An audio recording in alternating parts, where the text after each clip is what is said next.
So thank you everyone for joining us. This is our second week of the Coach Socialization series. So we're really happy to have you on here this morning. Every Wednesday we're planning to do something to do with like at-home workouts or keeping active. So this can apply to yourself as a coach, or you can also pass this on to your athletes or encourage your athletes to check out this posting on YouTube when we put it up after the session. So we started these series with an intent to have coaches connecting during this tough time and to continue to learn during this time of uncertainty and like how you're all engaging with your athletes and how you're all coping. So we definitely encourage you to chat and ask questions and stick around after for a little Q&A. But without further ado, we have Scott Willgress here today to run us through a workout. So there is a slide that will have some information, and then you can see Scott through your video to demonstrate some of these exercises. So if you have any questions, just feel free to write them in the chat box, and then we will unmute you when you do need to speak. So thank you, and Scott, you're up. Hello, everybody. So thank you, Kirsty, for that quick intro. And some of you guys I think I know, and some I don't. So just a little intro about myself. So I'm a strength and conditioning coach at the Canadian Sports Centre Atlantic in Halifax. I've been in Halifax working with various athletes and various levels of athletes for the last 10 years almost. But currently I work with 3 national teams. Women's artistic gymnastics, so Ellie Black is local, and then I work with the national team as well in a training camp setting and virtual programming. I also work with Softball Canada. I've worked with them for the last 4 years, and I've gone to World Championships and other events with them as well. And finally, I work with Canoe Kayak Canada with the women's kayak program. So, you know, some of the stuff that we're doing today is really, really similar to what I'll do with national team athletes. I do want to keep today's a little bit shorter and, you know, informative as well. So we won't just work out. And as you can see, I'm presenting to you from the floor of my basement today. So, you know, we're all in this boat together. So just, we did get a chat. So just a quick outline of what we're going to go over today, I hope. We're going to do a warm-up. Which is always important, but I mean, for some people, this warm-up could almost double as a little bit of a workout. So, you know, that could be something that you guys can use this template of this warm-up at least to pass on to your athletes or do yourself in your daily kind of wellness routine. We'll then do a bit of a workout. We'll try out a couple different ways of you know, using things around the house or just using body weight to increase intensity or to switch things up if you get tired of, you know, just doing push-ups and air squats. And then we'll actually talk we'll talk about breathing a little bit, which I think is a neat thing. I watched Jeremy Steinbeck's Coach Socialization session last week, and he talked about every single thing that I have here. So I figured this would be a good opportunity for us to kind of go through it and do it. Okay, so first of all, this is what the warm-up is. I'll talk through it first, and then we'll do it. So generally, what we try to use for a template for warm-ups is something called the RAMP protocol. And the RAMP is an acronym for release or raise. So activate, mobilize, and potentiate, right? So one by one, I'll go through those. Release and raise. So release would be foam rolling or you know, softball rolling or lacrosse ball rolling to sort of self-myofascial release areas of your body that might be a little bit more tense than others. So we might not do that today just for time, and also I'm not sure if everybody has that equipment, but that's an example of what you might do in this part of the warm-up. Next would be raise. So that's like raise your heart rate, get moving. You know, if you have an exercise bike, you can spin on a bike, but if you don't have anything, you know, you can do really easy things like jog in place or, you know, butt kicks, high knees, jumping jacks, hips open, close. That's the type of stuff that we'll probably do today. Activate. So this is now sort of activating muscles that you're going to be using during your workout, and also just activating key muscles that are really just kind of supporting muscle groups, but don't always get worked. So we'll look at activating glutes, shoulders, and torso today. Then we'll mobilize. So mobilizing. That section is going to be looking at some mobility work, some kind of dynamic warm-up movements that we can do basically in place to get different areas of our body that need mobility but are often restricted in mobility to get moving. So those are the examples of what we're going to do there. And then potentiate. So potentiate is just, you know, something quick, something speedy, something to kind of get the blood pumping a little bit faster and to get moving a little bit quicker. And in this case, we'll do 2-inch runs with rotations, and I'll show you guys that. I'll do a quick peek into the workout just so that we get an idea of what we're going to do, and then we'll move on from there. So the workout, we're going to actually do, Jer mentioned this last week, some isometric stuff. So isometric is a fancy way for saying applying force without being able to move it. So if everybody has a towel or has a towel close, at least by the time we get to this point, maybe it'll be a quick break after our warm-up. We can run and grab a towel, maybe a larger one, maybe an older one that we don't, we shouldn't rip it. I've been pulling on this one towel here for a week and I haven't ripped it yet. So we should be okay. Just to test it out and to see what kind of things we can do with just a towel. We'll then do a couple supersets. One of them is going to be a reverse lunge, which is pretty straightforward. But then we'll do we'll pair that with a push-up, but we'll slow the tempo down to try to use tempo as that modifier to make this a little bit more difficult, right? We'll then go into a single leg Romanian deadlift and a prone swimmer. And again, when we get there, we'll go through all that stuff. So back to the beginning here, let's go to our warm-up.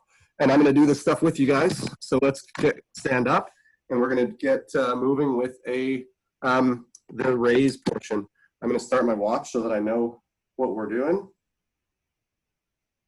Okay, so we're all standing up, hopefully. And we're going to start to jog in place, right? Just a nice, easy jog. Shake out the arms a little bit. We'll do this for about 30 seconds.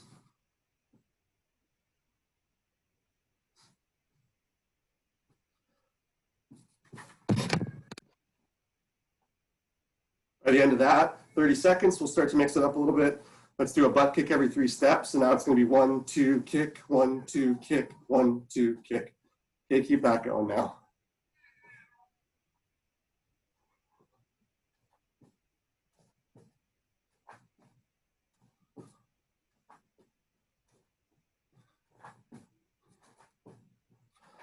Same thing, we're going to do this for around 30 seconds.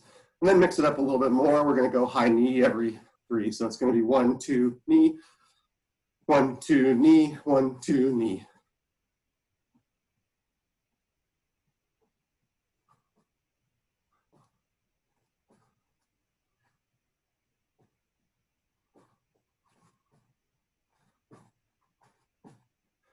Okay, we can mix that up further by just instead of going knee straight forward, we're going to go knee out to the side. So now it's going to be 1, 2 out there.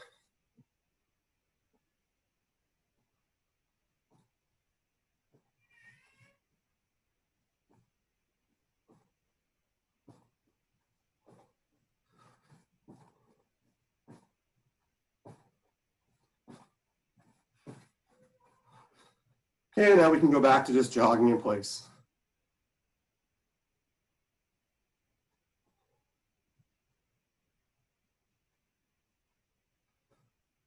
Okay, so now we've done that for about 2 minutes.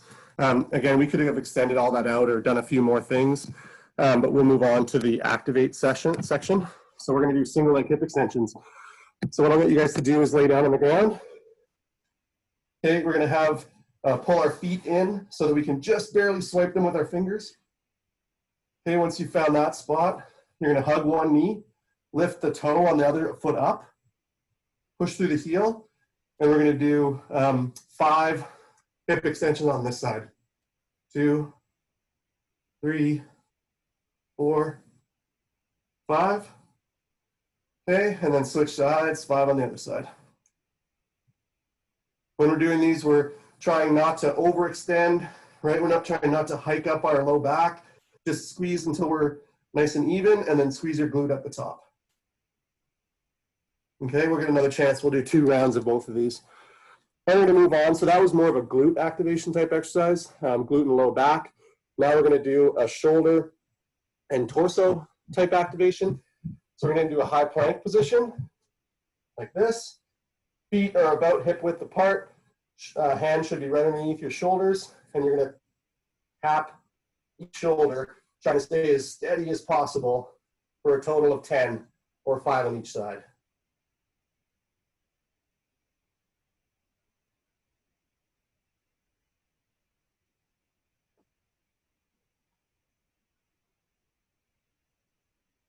Okay, good. Once we've done that, we're going to go back to our single leg hip extensions. If you want to mix this up, if you have some equipment, an example of a similar but slightly different exercise would be with a mini band. Put that around your knees. Get into the hip bridge, and then just march slightly. Okay, but you guys can continue doing what we did last time.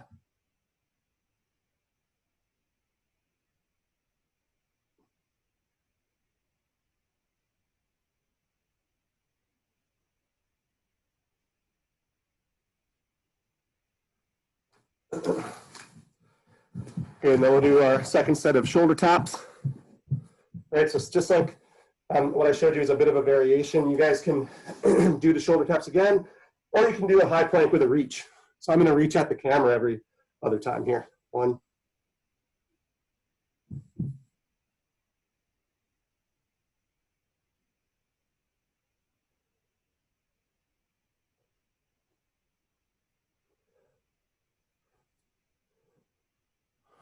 Good. And so those are just a couple of examples of some activation type exercises. Really trying to focus on areas that are often sort of left dormant when you're sleeping or sitting all day. So glutes, shoulders, and your torso. Next, we'll go into our mobilization section. So that's going to look, a Spider-Man to rotate is going to start from a high plank. We'll move this down. You're going to go right foot up beside right hand. Okay, hold that for a second. Rotate, follow your hand with your eyes, and then come back down and switch sides. Okay, so we're going to do 5 per side here as well. If I switch directions,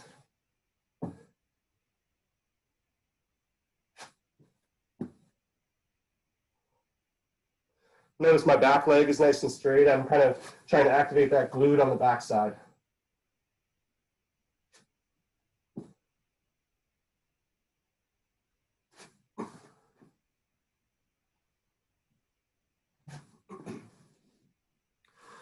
Okay, we'll move on to the quadruped hip rotation. So quadruped position looks like this. You're on all fours.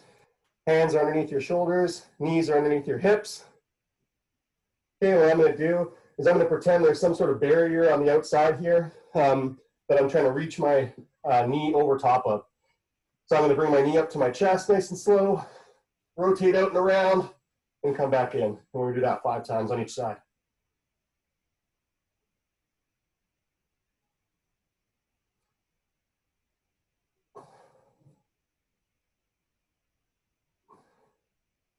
Okay, switch sides.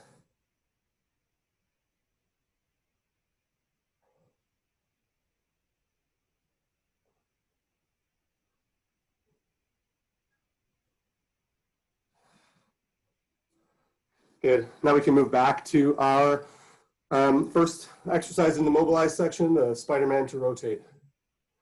So back here, high plank, right foot up beside right hand, and open up.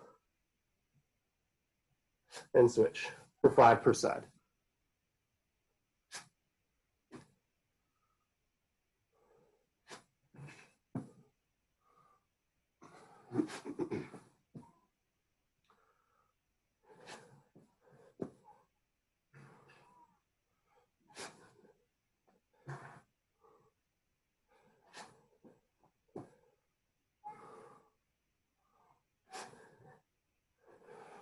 Good, and then we're going to move back to the quadruped hip rotations. Knee up to chest, nice and slow, out around, over top of that invisible barrier, and then back through. Again, trying to keep our hips as level as possible, not kind of flailing around. Just moving from that hip capsule.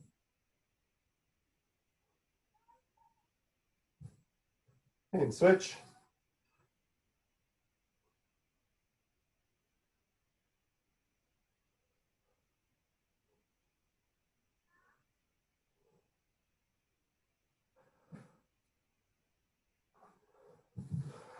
Okay, so that's the mobilized section of the warm-up. We're 8 minutes in. Heart rate's up a little bit, and for me, that's for sure. Which is perfect. That's what we want to get from our warm-ups. So potentiate. We're going to do, again, this section is just meant to be quick explosive, not fatiguing, but to sort of get that the nervous system fired up for your workout. So we're going to do something called 2-inch runs today with rotations. What that's going to look like, you're going to stand in sort of a base athletic position. When you're ready, or when I say go, we're going to go quick feet, slow arms. So it'll look something like this. Ready, go, quick feet, slow arms for 5 seconds, right? So that can be rep 1. We'll rest for 20 seconds or so, sort of catch our breath. On the next one, I'm going to call out left and right.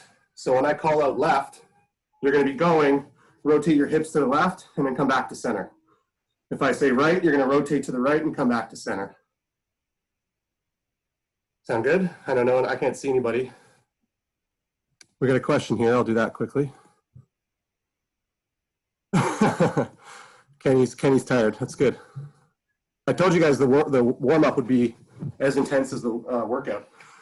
Okay, here we go. So we're gonna go, ready, go, quick, left, right, right, right, left, left, and stop. Okay, we'll do that one more time. Hopefully the legs are feeling a little warm now. You're feeling that fire, which is perfect.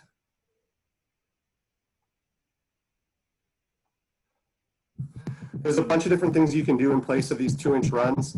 You can do 2-inch hops, which essentially look like that. If you're looking for more of an upper body potentiation piece, you can do a high plank, sort of hands in and out real quick, or some easy clap push-ups maybe from your knees, or anything along that line. So let's do one more set.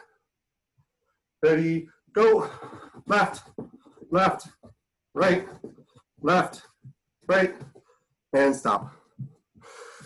Okay, so now we've done our warm-up, we've done our ramp protocol, got the heart rate going a little bit, got fired up and ready to go. So let's move on to the workout.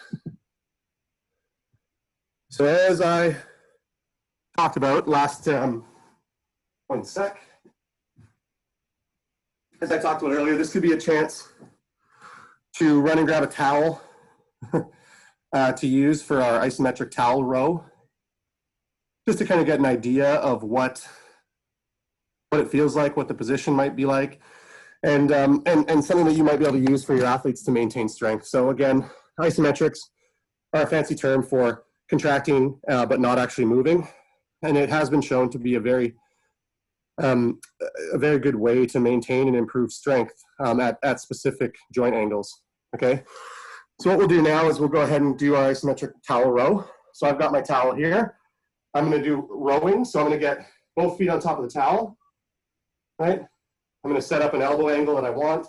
My back's nice and flat. I'm trying not to pull with my back, just pulling with my arms, okay? So it's going to be 2, 1, pull, pull, right, for 5 seconds, and then relax. And then we'll take a little bit of a break, and we're going to go again.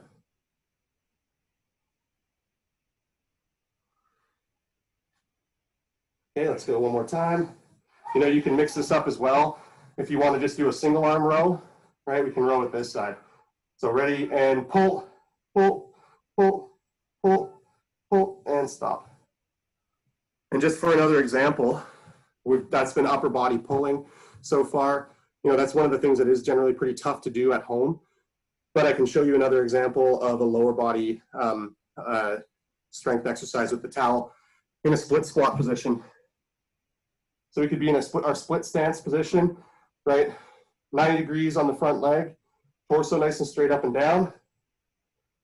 And then as we're pulling, we're trying to drive our foot through the ground, through the towel, and we're just kind of holding on. So it'd be this position here, ready, and pull, pull, drive the foot, and relax.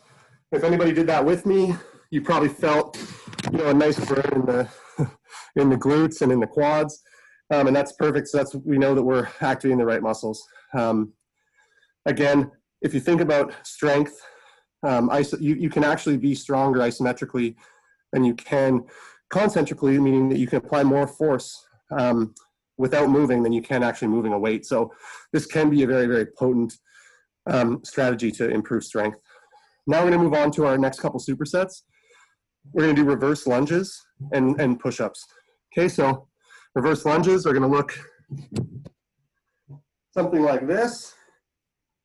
We're here, we're going to step back, trying to stay in line as much as we can, step up to the middle, and switch. Right, I'm using no weight right now. I'll show you guys an example of weight in a minute. We're doing 8 per side. And I'll switch this direction so you guys can kind of see the side posture here. Again, I'm trying not to be too far extended through my back. Stepping down in a straight line and coming back to center. And really thinking about pushing with that working leg on the front side. So those are our reverse lunges. Now, thinking about tempo for push-ups, you know, some of us could do more push-ups than others. If we just did normal tempo, if you're one of those people that can maybe do, you know, 15, 20 plus push-ups, but you want to get a little bit more of a strength focus versus an endurance focus, slowing down the tempo is a great way to do that. So when I say tempo, I mean how slow you're actually lowering if you pause at the bottom, and how fast you come up. So in this case, let's try to do 3, 2, 1. So 3 seconds down, 2 second pause, and 1 second on the way up. So let's fire it up. 1, 2, 3, pause, 1, 2, up. That's 1.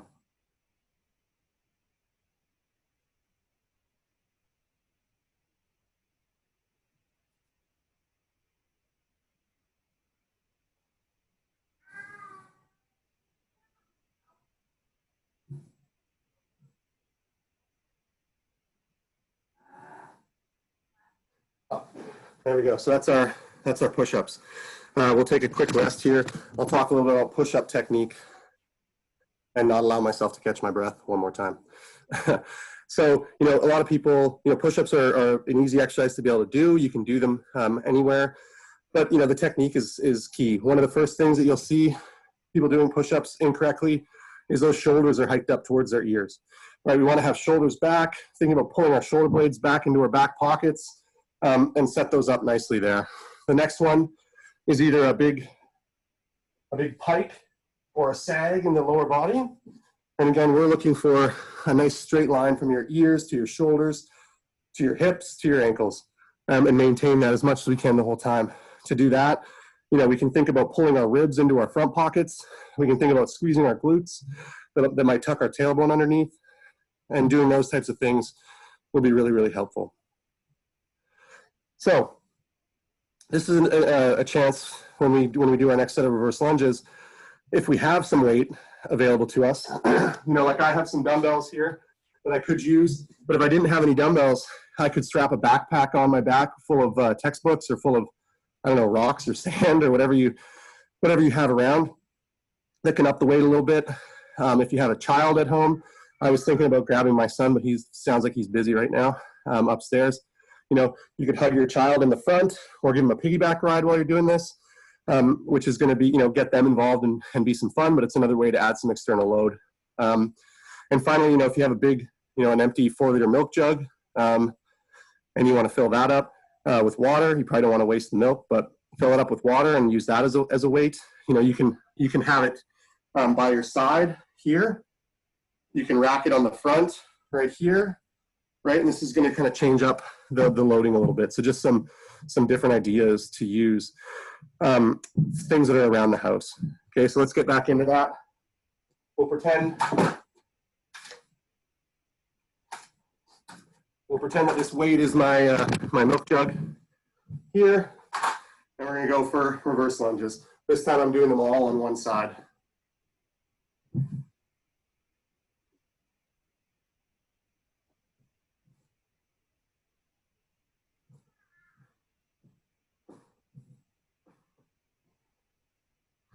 There we go, that's 8 on that side.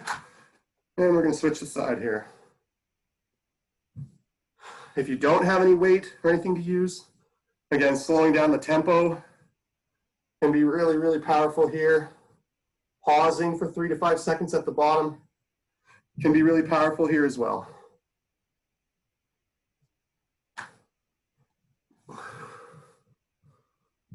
Got a question? You guys can finish up your reps there. I mean, to be honest, Ken Lanahan asked, how many pounds would I suggest for a beginner? And, I would suggest doing body weight first. And if you're really, really proficient with body weight, you feel your technique is good, you don't feel any pain the next day, you can complete, easily 12 to 15 reps per side with body weight, then I would start to think about adding some weight. Starting with simply 10 pounds or 20 pounds of external load if you're a complete beginner and you haven't done much before, and then moving up 5 pounds a week. By the time we're out of quarantine, you guys will be lifting some pretty heavy weights. Okay, we'll go in and do our last set of push-ups. So again, we're going to try a 3-2-1 tempo. I'll show you from this angle now. So again, trying to be a total plank. Down, 2, 3, pause, 1, 2, up. Right, ready to go. Down, 2, 3, pause at the bottom, 2, up.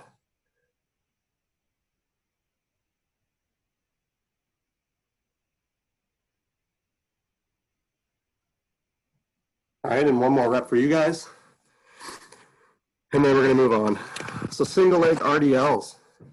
That's RDL stands for Romanian deadlift, which is a kind of another term for, I guess, a stiff leg deadlift. So what we want to do is get ourselves set up into a position. I want to make sure you can see my hips. Yeah. Slight bend in your knee. That's going to stay down. Lift the other leg up. Now this one, you might not need any weight here. This could be a good challenge of balance and stability. So you can think about our foot on the ground, kind of gripping almost with the pads of our foot onto the ground. Slight bend in the knee, kick that other leg back to the wall behind you, and get down to a position where you're basically a T across the front of your body here. Come back up, kick back. Woo. I'm gonna work on my balance today too. Right, we're gonna do 5 per side. Really focusing on the hamstring and the glute on the back side. So you're not just kind of like going down and standing up, you're actually thinking about going down, pausing for a second, boom, and pulling back up to the top and squeeze your glute at the top. So let's do 4 more reps on that other side. I'm gonna check out what's going on in the chat.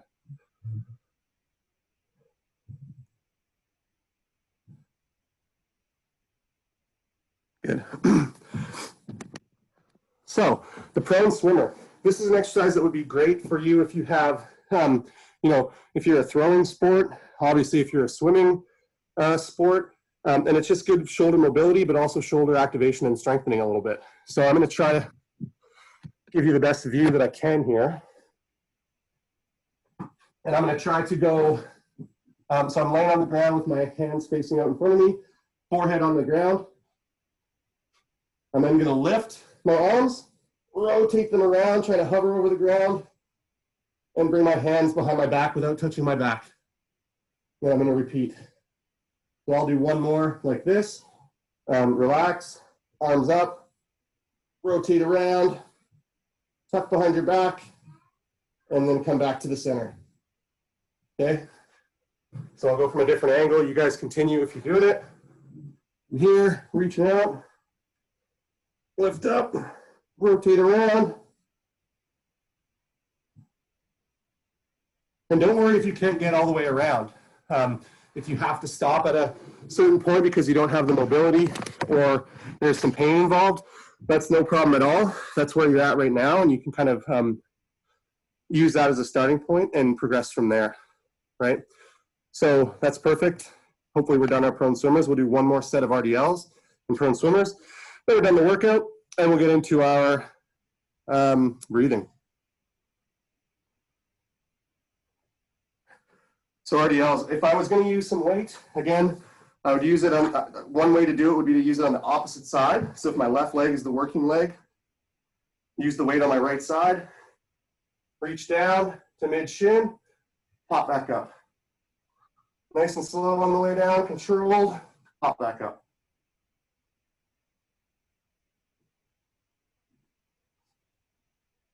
Or one more.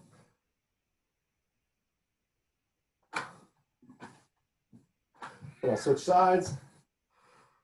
Right side now. Again, kicking my heel back to the wall behind me. Not just simply bending forward, but actually hinging at the hip, getting into that straight line, popping back up.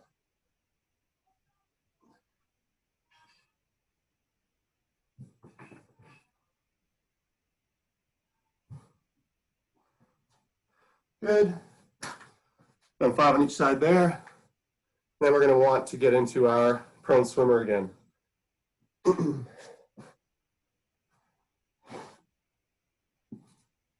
right, let's fix my camera. You guys can start. Again, arms are out in front, palms facing each other. Lift up, rotate around, behind your back, still hovering, and repeat. Nice and slow, getting as far as you can.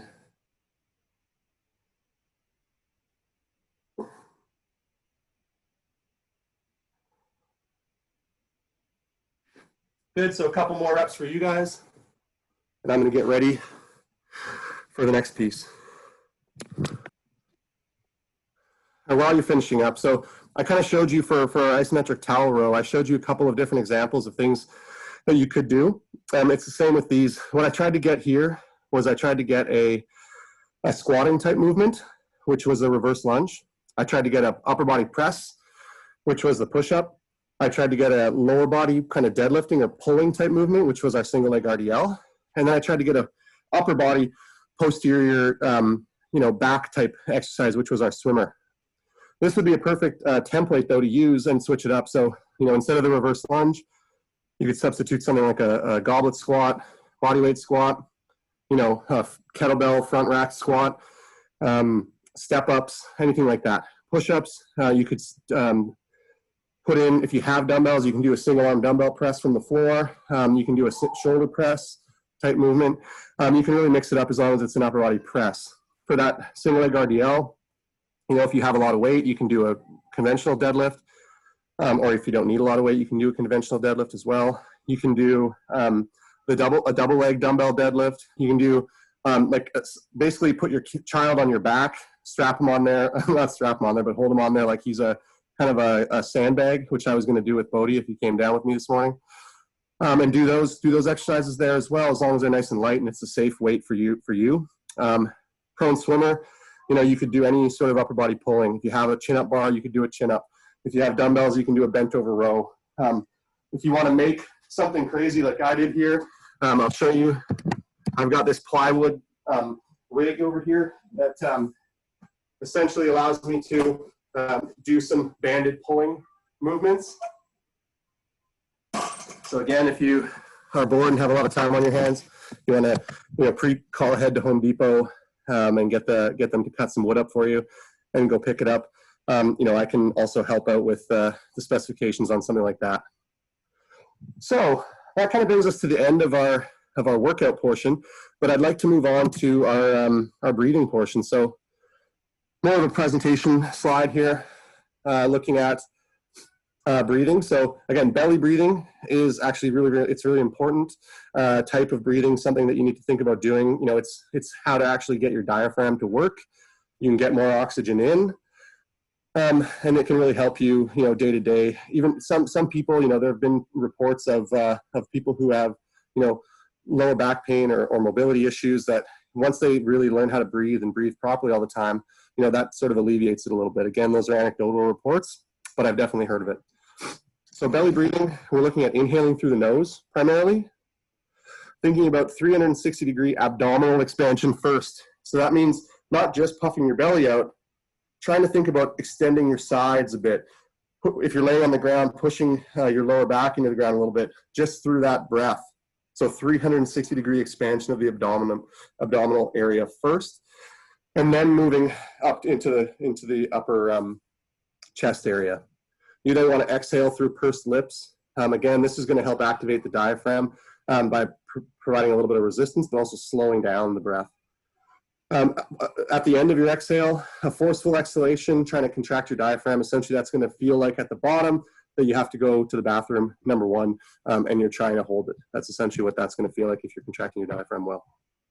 So this brings me to box breathing. So I know I watched Jeremy's presentation last week, and he talked a little bit about using something like box breathing to upregulate the parasympathetic nervous system. So quick physiology lesson, the autonomic nervous system is the section of your nervous system that you don't control. It controls things like your breathing, your blood pressure, your heart rate, digestion, all that sort of stuff.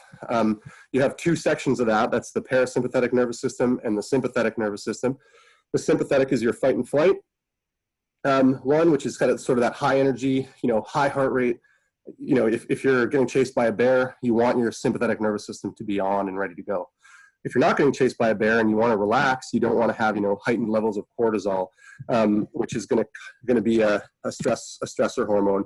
You want to be relaxed. The parasympathetic nervous system, or the rest and digest section, is where you're looking to get going.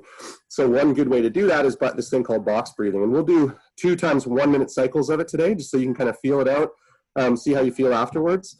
But generally what that's going to look like is it's going to be 5-second inhales, 5-second holds at the top, 5-second exhales, so deliberately slow exhales, and then 5-second holds at the bottom. Okay, so let's get that going right now. I'll do the first round with you, and I'll try to count you down as well. Okay, so I'll get my timer going. We're going to lay down on the ground, really trying to get a comfortable position. Again, just kind of work on that belly breathing first. So if you can try to take some inhales through your nose, expand your abdomen 360 degrees all the way around, and then the chest. And exhale nice and slow through pursed lips, almost like you're blowing out of a straw. Okay, so let's do one more breath like that. Inhale.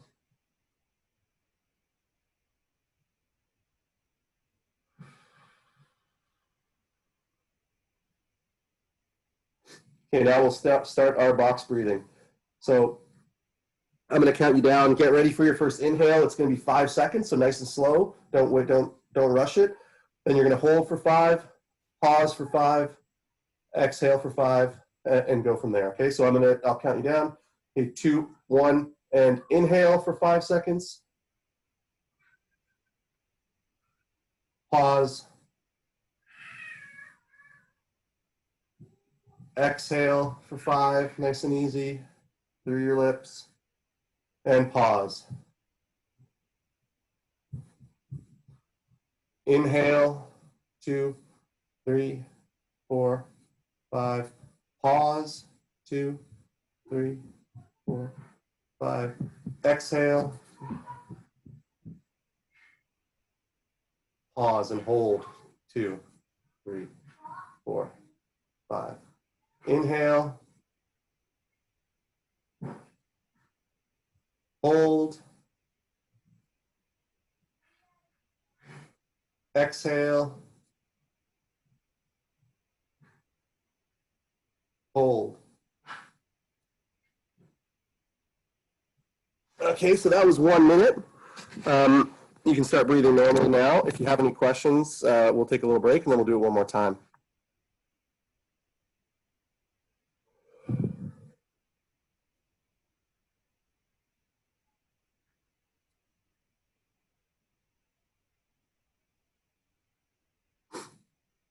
Ken Ranahan's just talking about the prone swimmer exercise and how it was something that he he wished he did when he was younger, and he might have more range of motion now. It's actually an exercise that I started using with the softball players after consulting with one of our service providers, who's a physio and an osteopath, named Martha Purdy.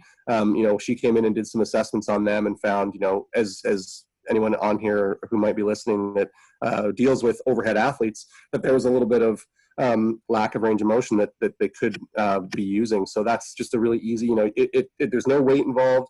You can kind of go at your own pace. You don't have to push it any harder than you can. But as you slowly get more and more range, you can strengthen that range of motion as well. Let's do one more round of our box breathing, and then we can shut her down. Okay, so then we're going to find our comfortable position. Take a couple breaths to kind of get into the zone. My 1-year-old's calling me upstairs, so I know I must be done, almost done. Okay, so ready for an inhale and go. 2, 3, 4, 5. Hold. Exhale. Nice and slow. Hold. Go. Go. Go. Go. Go. Go. Go.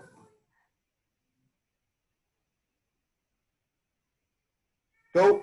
Last one. And we're good to go.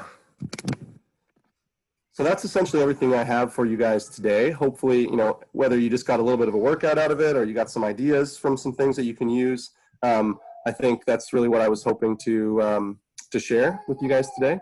So I don't know if Kirsty, you want to come back on and close it up, or we can take some questions, whatever you guys are feeling.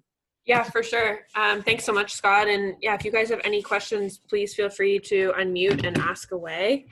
I know I got a little good workout out of that. It was hard to do breathing with my dog. I don't know if you can see him, but he's all over me. Yeah. For me, I'm not used to working out while I'm training people, so the talking and the working out at the same time got me a little bit. It's the extra workout, yeah.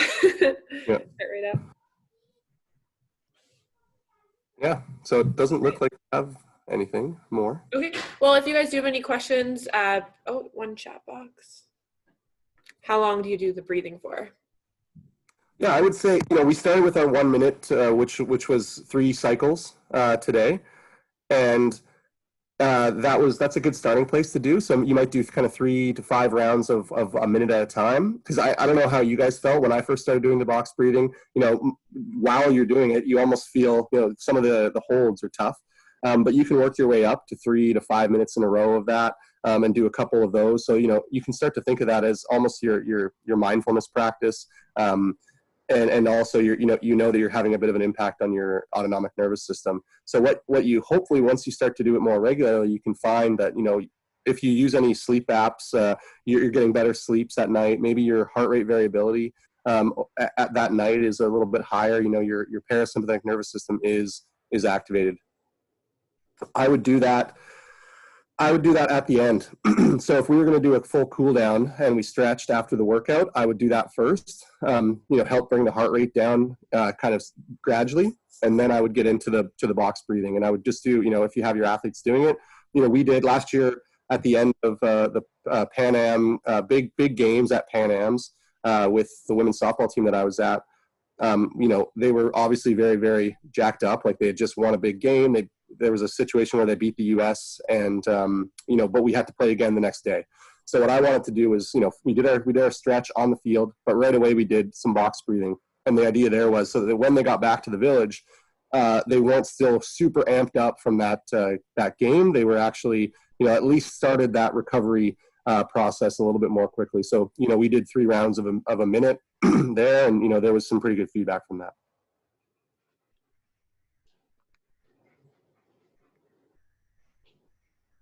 Okay, great. Any other questions?